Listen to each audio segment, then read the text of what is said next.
దేవుని సహాయాన్ని మనము అడుగుదాం. ఏంటి ఈరోజు వాక్య భాగము అని అంటే, ఒకసారి మన బైబిల్ గ్రంథంలో కొరింథీయులకు రాసినటువంటి రెండవ పత్రిక 7వ అధ్యాయము 1వ వచనాన్ని ఈరోజు ధ్యానాంశంగా చదువుకొని మనము లేఖన భాగాన్ని ధ్యానం చేద్దాం. కొరింథీయులకు రాసిన 2వ పత్రిక 7వ అధ్యాయం 1వ వచనాన్ని చదువుదాం ఒకసారి. ప్రియులారా, మనకు ఈ వాగ్దానములు ఉన్నవి కనుక దేవుని భయముతోను పరిశుద్ధతను సంపూర్తి చేసుకొనుచు శరీరమునకును ఆత్మకును కలిగిన సమస్త కల్మషం నుండి మనలను పవిత్రులుగా చేసుకున్నాము. ఈ లేఖన భాగంలో 2 రకాలుగా వాక్య భాగాన్ని ధ్యానం చేసుకోవచ్చు. కానీ ఈ రోజు దేవుడు నాకు ప్రేరేపించిన దాన్ని బట్టి ఒక చిన్న విషయాన్ని మీ ముందు పెట్టాలని నేను ఆశపడతా ఉన్నాను. ఏమంటున్నాడు అపోస్తలుడైనటువంటి పౌలు కొరింథీయులకు రాసినటువంటి పత్రికలో అంటే ఒక శ్రేష్టమైన విషయాన్ని సంఘానికి గుర్తు చేస్తా ఉన్నాడు. వాస్తవానికి ఒకవేళ సంఘము మరిచిపోయి ఉండొచ్చు, సంఘము దాన్ని జ్ఞాపకంలో పెట్టుకోకపోయి ఉండొచ్చు. కాబట్టి మరిచిపోయిన సంఘానికి, జ్ఞాపకం పెట్టుకునే సంఘానికి పౌలు గారు ఈ లేఖను పరిచయం చేస్తా ఉన్నాడు. ఈ మాటను చెప్తా ఉన్నాడు. ఏంటి మాట అంటే, ఒకవేళ వారి జీవితంలో దేవుడు చేసిన వాగ్దానములు ఏవైతే ఉన్నాయో అవి ఒకవేళ దేవుడు ఆలస్యం చేసిన తరుణంలో దేవుణ్ణి ఒకవేళ కొరింథీ సంఘంలో ఉన్నటువంటి ప్రజలు విడిచిపోయి ఉండొచ్చు, లేదా అజాగ్రత్తగా ఉండొచ్చు. ఆ సందర్భంలో అపోస్తలుడైనటువంటి పౌలు గారు కొరింథీ సంఘానికి లేఖ రాస్తూ ఆయన అంటున్నటువంటి మాట ఏంటంటే, చెప్తాం అందరం కలిసి, నాతో పాటు మీరు చెప్పండి. ప్రియులారా, మనకు ఈ వాగ్దానములు ఉన్నవి కనుక. ఏమంటున్నాడు? సంఘాన్ని ఒక మాటతో పోలుస్తూ ఉన్నాడు. ప్రియులారా అని చెప్తా ఉన్నాడు. ప్రియులారా అని చెప్తూ మనకు ఈ వాగ్దానములు ఉన్నవి అని చెప్పాడు. ఈ వాగ్దానములు ఉన్నవి అని చెప్పాడు. ఏమున్నాయని చెప్పాడు? కొంచెం గట్టిగా చెప్పాలి. ఏమని చెప్పాడు? ఈ వాగ్దానములు ఉన్నవి అని చెప్పాడు. బైబిల్ గ్రంథంలో వాస్తవానికి చాలా వాగ్దానాలు ఉన్నాయి. బైబిల్ గ్రంథంలో వాస్తవానికి చాలా వాగ్దానాలు ఉన్నాయి. ఈ రోజున వాక్య సందేశం ఏంటంటే, దేవుడు ఏ వాగ్దానం అయితే నీ జీవితంలో చేశాడో ఆ వాగ్దానమును ఆయన నెరవేర్చుటకు సామర్థ్యము కలిగినటువంటి దేవుడు ఆయన. ఆయనకున్నటువంటి పేరేంటంటే వాగ్దానములను నెరవేర్చగలిగినటువంటి దేవుడు.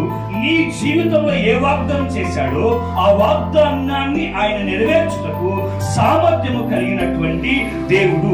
ఆ వాగ్దానము నెరవేర్చుటకు సమస్తము కూడా సమకూర్చగలిగినటువంటి దేవుడు. ఆయనకు ఉన్నటువంటి పేరు ఏంటంటే వాగ్దానమును నెరవేర్చగలిగినటువంటి దేవుడు. హల్లెలూయా, హల్లెలూయా. ఇక్కడ మాట చెప్తా ఉన్నాడు, ఇదిగో మనకు వాగ్దానములు ఉన్నవి. ఏమున్నాయి మన కొరకు? కొంచెం మీకు చెప్పాలి. ఏమున్నాయి మన కొరకు? వాగ్దానములు ఉన్నవి. వాస్తవానికి మనము జనవరి 1st రోజున మనము అంత సంఘంలో ఏం చేస్తామనంటే వాగ్దానాలు తీసుకుంటా ఉంటాం. మీకు ఏమైనా వాగ్దానం వచ్చింది గుర్తుందా? ఏమో గుర్తు లేదండి. ఆ రోజు తీసుకున్నాం, బైబిల్లో పెట్టుకున్నాం, లేదా ఎక్కడ పెట్టుకున్నాం. ఆ రోజు దేవుడు ఏం వాగ్దానం చేశాడో మనకైతే తెలీదు. అంటే అందరు తీసుకుంటున్నారు కాబట్టి నామకార్థంగా వాగ్దానం తీసుకున్నాం తప్ప ఆ వాగ్దానాన్ని నిజంగా చెప్పండి, ఆ వాగ్దానాన్ని ఇలా చేతుల మీద పట్టుకొని ఎంతమంది ప్రార్థన చేశారు? ప్రభువా, ఈ సంవత్సరంలో నాకు ఈ వాగ్దానం ఇచ్చావు. నాకు ఏ వాగ్దానం ఇచ్చాడంటే, ఇదిగో నా కృప నీకు చాలు అని ఇచ్చాడు. నేను ప్రార్థనలో ఉన్నప్పుడల్లా నేను చెప్పే మాట ఏంటంటే, ప్రభువా, ఇదిగో నా కృప నీకు చాలు అని వాగ్దానం చేశావు అయ్యా. ఇదిగో ప్రతి స్థలంలో, ప్రతి చోట నీ కృప నాకుంటే చాలు. మనము ఎప్పుడైతే వాగ్దానమును చేపట్టుకుని ఎత్తుపట్టి దేవునికి ఆ వాగ్దానముని జ్ఞాపకం చేస్తామో, దేవుడు ఖచ్చితంగా ఆ వాగ్దానాన్ని ఈ సంవత్సర కాలంలో మన జీవితంలో తప్పకుండా ఆయన ఏం చేస్తాడు అంటే నెరవేరుస్తాడు. హల్లెలూయా.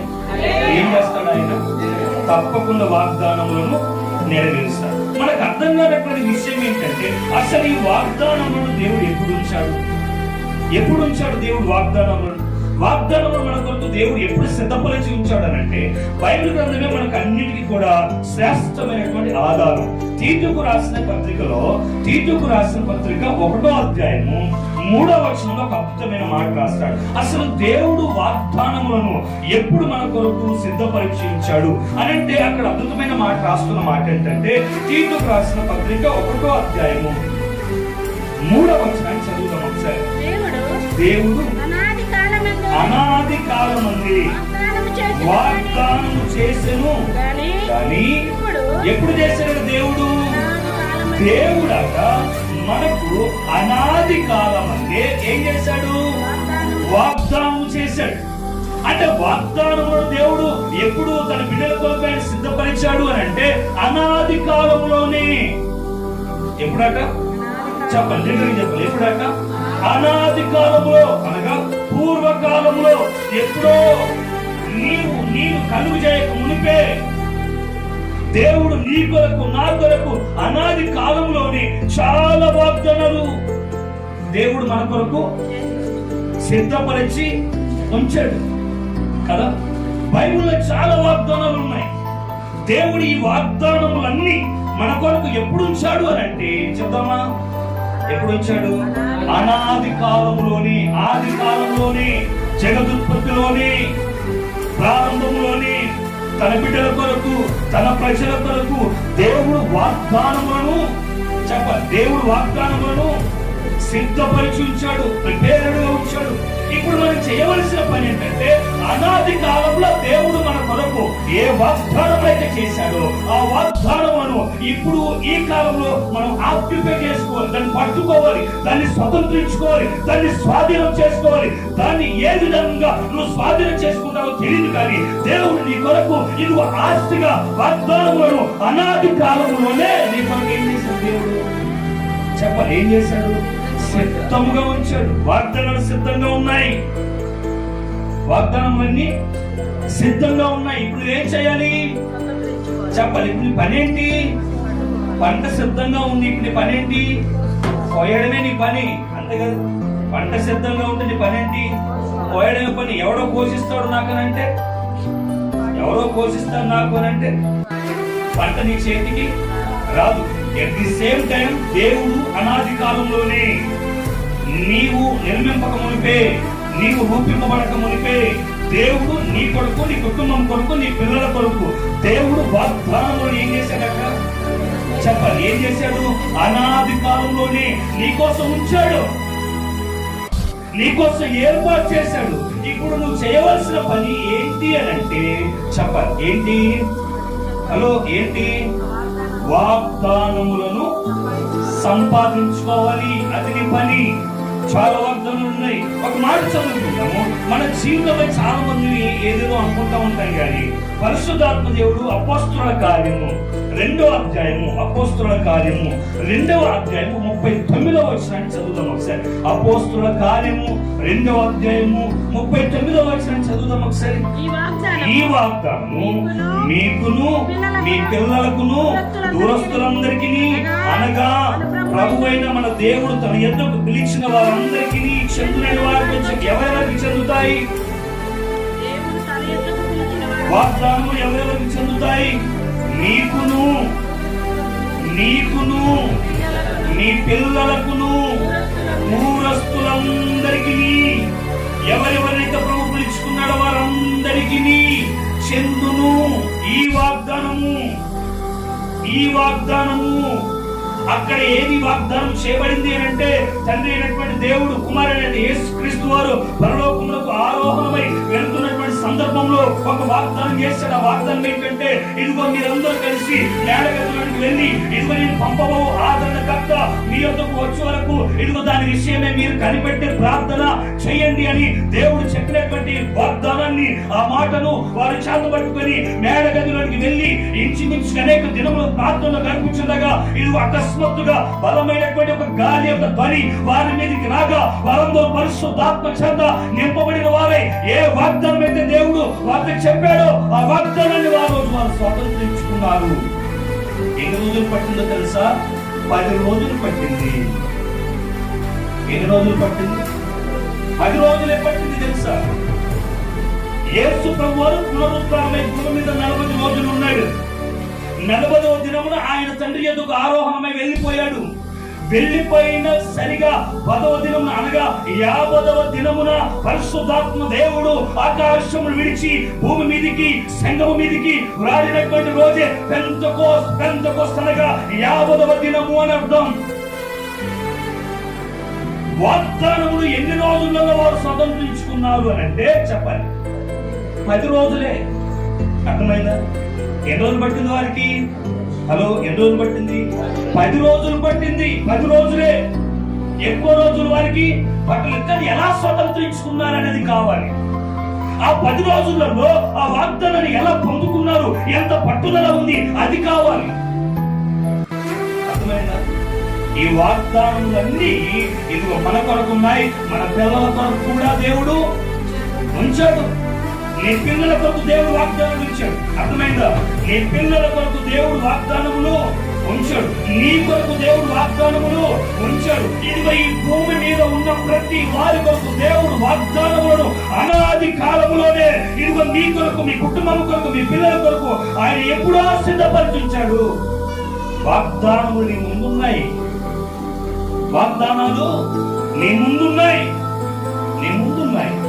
బైబిల్ గ్రంథంలో మనం చూడగలిగినట్లయితే ఆది కాలంలో ఇంచుమించు 7,706 వాగ్దానాలు ఉన్నాయి.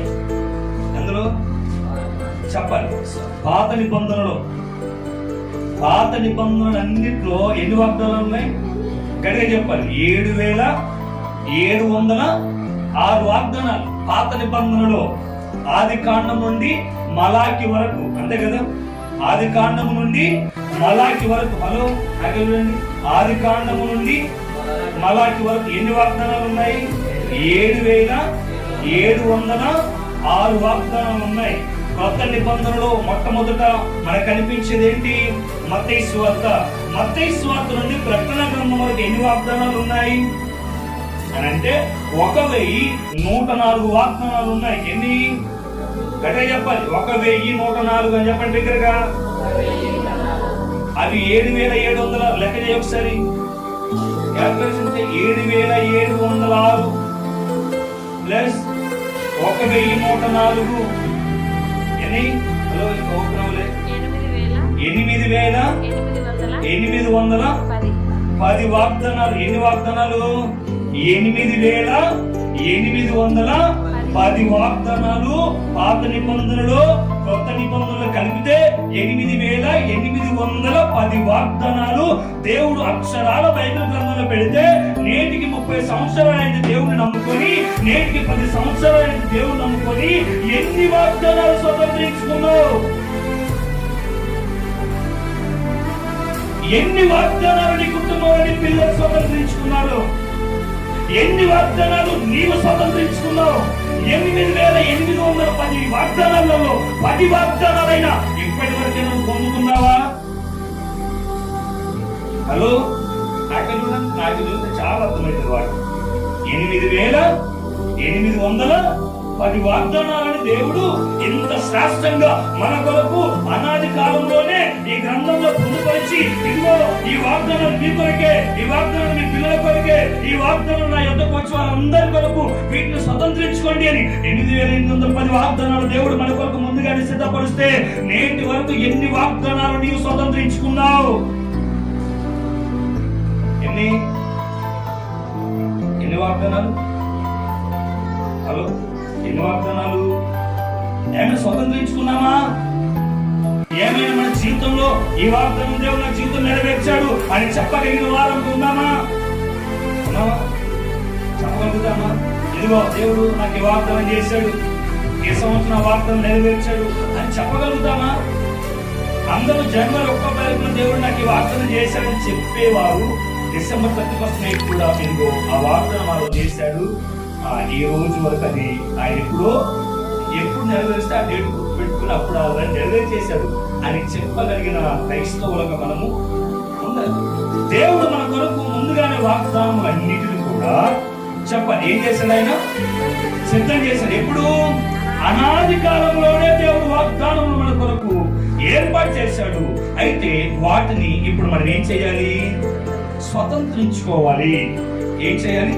మరేమో చెప్పాలి. ఏం చేయాలి? స్వతంత్రించుకోవాలి. రాబట్టుకోవాలి. అర్థమైందా? ఇప్పుడు ఏం చేయాలి? వాగ్దానాలు ఎన్ని ఉన్నాయి మన కొరకు? 8,810 వాగ్దానాలు ఉన్నాయి. ఇప్పుడు మనం ఏం చేయాలి? వాటిని స్వతంత్రించుకోవాలి, పొందుకోవాలి. ఎలా పొందుకుంటాం అని అంటే హెబ్రీయులకు రాసిన పత్రిక 10వ అధ్యాయము 36వ వచనం చదువుదాం ఒకసారి. హెబ్రీయులకు రాసిన పత్రిక 10వ అధ్యాయం 36వ వచనం చదువుదాం. హెబ్రీయులకు రాసిన పత్రిక 10వ అధ్యాయము 36వ వచనం. మీరు దేవుని చిత్తమును నెరవేర్చిన వారై వాగ్దానము పొందు నిమిత్తము మీకు ఓరిమి అవసరమై ఉన్నది అని రాశారు. అక్కడ ఒక అద్భుతమైన మాట చెప్పాడు. వాగ్దానము పొందు నిమిత్తము మీకు ఓరిమి అవసరమై ఉన్నది. ఒకసారి నాతో పాటు చెప్పండి. ఇక్కడ చూడండి, వాగ్దానము పొందాలి అని అంటే మనకు ఏమి అవసరమై ఉన్నది? హలో, ఓరిమి అంటే అర్థం ఏంటి? ఓర్పు, ఓపిక. ఏం అవసరం ఇప్పుడు? హలో, నాకు చూడండి, ఇంకా అక్కడ ఏం లేదు. ఏం అవసరం? వాగ్దానం చేశాడు. ఏం వాగ్దానం చేశాడు అని అంటే, నీకు వాగ్దానం చేశాడు, ఎందుకో నిశ్చయంగా నీకు గర్భఫలాన్ని ఇస్తాను అన్నాడు ఆయన. కానీ డేట్ చెప్పలేదు, టైం చెప్పలేదు. అతనికైతే వాగ్దానం చేశాడు, అది అయిపోయింది. కానీ అది 1 సంవత్సరం నెరవేరపడట్లేదు, 2 సంవత్సరాలు నెరవేరపడట్లేదు, 3 సంవత్సరాలు అయినా కూడా నెరవేరపడట్లేదు. ఇప్పుడు నీకు ఏమవుతుంది చెప్పాలి? నీకేమొస్తుంది? ఇప్పుడు కోపం వస్తుంది. వాగ్దానం అయితే చేసావు, పిల్లల్ని ఇస్తానన్నావు, అదన్నావు, ఇదన్నావు. 3 సంవత్సరాలు అయింది, 4 సంవత్సరాలు అయింది, 10 సంవత్సరాలు అయింది, 20 సంవత్సరాలు అయింది. ఇప్పటి వరకు ఏమీ కూడా లేదు. నువ్వేమో ఏమిస్తానన్నావు, వాగ్దానం చేసావు. ఏమని వాగ్దానం చేసావు? అబ్రహాం పరిస్థితి అదే. వాగ్దానమే తప్పు అబ్రహాం చేశాడు. ఏమని వాగ్దానం చేశాడు? ఇదిగో నువ్వు బాధపడుతున్నావు, దమస్కి ఎలియాజరే నాస్తంతటికి కర్తను అనుకుంటున్నావు అబ్రహాం. కాదు, ఇదిగో నీ గర్భవాసము పుట్టబోవాడే, ఇదిగో నీకు సంతానములకు వారసుడవుతాడు. ఈ వాగ్దానమును నీ కోసం చేస్తున్నానని అబ్రహాముకు దేవుడు వాగ్దానం చేస్తే అబ్రహాము ఓపికతో వేచి చూశాడా? లేదు. ఓపికతో వేచి చూడలేదు. ఓపికతో వేచి చూచి ఉంటే ఒక భార్యతోనే ఉండేవాడు. అంటే సంవత్సరాలు పెరిగే కొద్దీ ఆయనలో ఓర్పు అనేది తగ్గిపోయింది. అందుకే మరొకసారి అబ్రహాం దర్శించి, అబ్రహమా నువ్వు బయటికి రా. అయ్యా బయటకు వచ్చా. ఏంటంటే పైకి చూడు. పైకి చూడగానే ఆకాశ నక్షత్రం వలె నీ సంతానము ఇశ్రాయేలు వలె నేను విస్తరింప చేస్తా. మరొకసారి దర్శించాడు. యెహోవా వాక్కు అబ్రహామునకు ప్రత్యక్షమై అని ఉంటుంది అక్కడ కదా. మరలా రెండోసారి దర్శించాడు. ఎందుకు అనంటే అబ్రహాము ఓపిక నశించిపోతుంది. చాలా నవ్వింది. ఎందుకు తెలుసా? వాగ్దానం అయితే ఎప్పుడో చేశావు, నా గర్భము ఉడికిపోతుంది. ఏం లేదు, ఓపిక లేదు. ఏ వ్యక్తి అయినా వాగ్దానము స్వతంత్రించుకోవాలి అని అంటే దేవుడు నీ జీవితంలో ఏ వాగ్దానం చేశాడో, నీ పిల్లల జీవితంలో ఏ వాగ్దానం చేశాడో, సంఘం పట్ల ఏ వాగ్దానం చేశాడో, వ్యక్తిగతంగా ఏ వాగ్దానం చేశాడో, ఆ వాగ్దానం నిశ్చయముగా నీ కుటుంబంలో, నీ సంఘంలో, నీ వ్యక్తిగత జీవితంలో, నీ పిల్లల జీవితంలో అది నెరవేర్చబడాలి అంటే నీకు ఓర్పు అనేది చాలా అవసరం. ఓర్పు చాలా ప్రాముఖ్యం. ఓపిక లేకపోతే, ఓర్పు లేకపోతే వాగ్దానములను నువ్వు ఏమాత్రము కూడా స్వతంత్రించుకోలేవు. ఓపిక చాలా అవసరం. రెండోది చదువుదాం. అదే హెబ్రీయులకు రాసిన పత్రిక 6వ అధ్యాయము 15వ వచనం చదువుదాం ఒకసారి. హెబ్రీయులకు రాసిన పత్రిక 6వ అధ్యాయం 15వ వచనం. ఆ మాట నమ్మి అతడు ఓర్పుతో సహించి ఆ వాగ్దాన ఫలము పొందను. సహనం. రెండోది ఏమవసరం? సహనం ఎప్పుడు బయటకు వస్తుంది? అసలు సహనం ఎప్పుడు కావాలి చెప్పు మనిషికి? అలా నాకు సహనం ఎప్పుడు కావాలి? మాస్టర్ గారు చెప్పండి, ప్రిన్సిపల్ గారు, సహనం ఎప్పుడు కావాలి మాకు?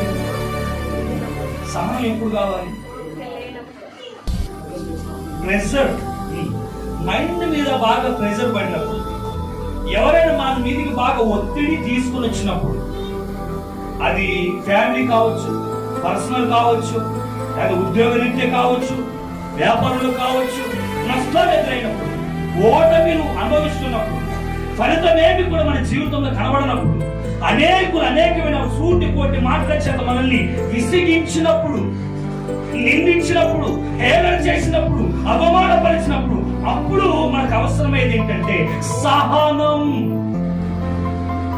యోబుతో తన భార్య అంటుంది, ఇంకా దేవుడు దేవుడు దేవుడు అని నువ్వు భక్తిని చూపుతున్నావే, ఏం చేస్తావు నీ దేవుడు? పిల్లల్ని పోగొట్టుకున్నావు, ఆస్తిని పోగొట్టుకున్నావు, గర్భఫలం పోయింది, ఇదిగో శరీరం మొత్తం కూడా పురుగులతో నింపబడి ఉన్నావు, ఇంకా దేవుడు దేవుడు అంటారు ఏంటయ్యా? ఆ దేవుడిని దూషించిన మరణము. అందుకే యాకోబు రాసిన పత్రికలో అంటాడు, ఇదిగో యోబు వంటి సహనము మీ అందరికీ కూడా అవసరం అని అంటాడు. శ్రమలో మనకు సహనం కావాలి, ఓటములో మనకు సహనం కావాలి, నిందలలో మనకు సహనం కావాలి. సహనం లేకనే ఈ రోజు ఆత్మహత్యలు, సహనం లేకనే ఈ రోజు చాలా మంది మందులు తాగుతా ఉన్నారు. ఎందుకో తెలుసా? సహనం నశించి. కానీ దేవుడు చేసిన వాగ్దానము మన జీవితంలో నెరవేర్చబడాలంటే సహనం కూడా చాలా ప్రాముఖ్యమే. వాగ్దానం ఒకవేళ లేట్ అయిపోతా ఉంటే అనేక మాటలు అంటారు. దేవుడు నమ్ముకున్నావుగా, దేవుడు ఆశీర్వదిస్తానన్నాడు కదా, 10 సంవత్సరాలైంది, 20 సంవత్సరాలైంది, ఎక్కడున్నాడు నీ దేవుడు అని బయట వాళ్ళ ఒకవేళ అని ఉండొచ్చు. అని ఉన్న టైంలో నీకు కావాల్సింది ఏంటో తెలుసా? సహనం. ఏం కావాలి చెప్పండి? ఏం కావాలి? సహనం. నేను ఇంకొక మాట చెప్తాను. చాలా మంది అంటారు పెళ్లికి ఎదిగినా, చెప్పాలి, పెళ్లికి ఎదిగినా పిల్లలు ఉంటే ఒకవేళ ఏంటి ఇంకా చేయకండి ఇంకా చేయకంటే వాళ్ళ అనే మాటలకు మనకు కావాల్సింది ఏంటి? సహనం. వాగ్దానము స్వతంత్రించుకోవాలి అని అంటే ఒకటి నీకు ఓపిక, రెండోది సహనం. ఇవి చాలా ప్రాముఖ్యం. మనిషికి కరువైనయే, మనిషికి లేనివే ఈ రెండు. చిన్న పిల్లల్ని కదిలి సహనం ఉండదు, ఓపిక ఉండదు, ఎగబడతారు మీదికి. సహనం అనేది మన జీవితంలో చాలా ప్రాముఖ్యం. వాగ్దానాలు ఊరికినే రావు. 8810 వాగ్దానాలు దేవుడిని కొరకు ముందుగానే సిద్ధపరిచాడు. అనాది కాలంలో దేవుడు ఏర్పరిచాడు. ఇది నీ కోసమే, నీ పిల్లల కోసమే. అయితే వాటిని నీ పిల్లలు స్వతంత్రించుకోవాలంటే, వాటిని నీ కుటుంబం స్వతంత్రించుకోవాలంటే, నీ సంఘం స్వతంత్రించుకోవాలంటే కావాల్సింది ఏంటో తెలుసా? సహనం. కావాల్సింది ఏంటో తెలుసా? ఓర్పు. ఈ రెండు ఒక మనిషిలో ఎప్పుడైతే ఉంటాయో అప్పుడు వాగ్దానములు 8810 వాగ్దానాలే కాదు, అంతకు మించిన దేవుడు నీ జీవితంలో ఖచ్చితంగా చేయడానికి సామర్థ్యం కలిగినటువంటి దేవుడు ఆయన. అర్థమైందా? హల్లెలూయా, హల్లెలూయా, హల్లెలూయా, హల్లెలూయా. ఏం కావాలి మన జీవితంలో? ఓర్పు, సహనం కావాలి. అనాది కాలంలోని వాగ్దానాలు ఉన్నాయి, కానీ ఇప్పటి వరకు అవి మనం ఎందుకు సొంతం చేసుకోలేదంటే ఓర్పు లేక, రెండోది సహనం లేక. అదే హెబ్రీ గ్రంథకర్త ఇంకో మాట అంటాడు, చదువుదాం ఒకసారి. 10వ అధ్యాయం 23వ వచనం చదువుదాం ఒకసారి. హెబ్రీ గ్రంథకర్త అంటాడు మన దేవుడు ఎలాంటి వాడో ఆయన ఒక అద్భుతమైన మాట చెప్తాడు. హెబ్రీ రాసిన పత్రిక 10వ అధ్యాయం 23వ వచనం, వాగ్దానము చేసిన వాడు నమ్మదగిన వాడు గనుక. చెప్పాలి ఎలాంటి వాడట? నాతో పాటు చెప్పండి, నాతో పాటు అందరూ చెప్పండి. వాగ్దానము చేసిన వాడు నమ్మదగిన వాడు. మరోసారి చెప్పాలి, వాగ్దానము చేసిన వాడు నమ్మదగిన వాడు. ఇప్పుడు మనకు వాగ్దానం చేసిన వ్యక్తి ఎవరు అని అంటే చెప్పాలి, నమ్మదగిన వ్యక్తి. చెప్పండి ఎలాంటి వ్యక్తి? నమ్మదగిన వ్యక్తి. ఆయన మాట మనం నమ్మొచ్చు, ఆయన మాట మనం నమ్మొచ్చు. ఇలా అంటారని మీరు అనుకోవద్దులే, కానీ ఇంకొక 2-3 సంవత్సరాలు ఎలక్షన్స్ వస్తూ ఉంటాయి. మన వీధిలోకి చాలా మంది వస్తూ ఉంటారు, మనకు చాలా వాగ్దానాలు చేస్తూ ఉంటారు, కానీ వాగ్దానాలు నెరవేర్చడంలో ఫెయిల్యూర్ అవుతూ ఉంటారు. ఒకవేళ కుటుంబస్తులు కొన్ని వాగ్దానాలు చేస్తూ ఉంటారు, అంటే కొంత మాట మనకి ఇస్తారు, హామీ ఇస్తారు.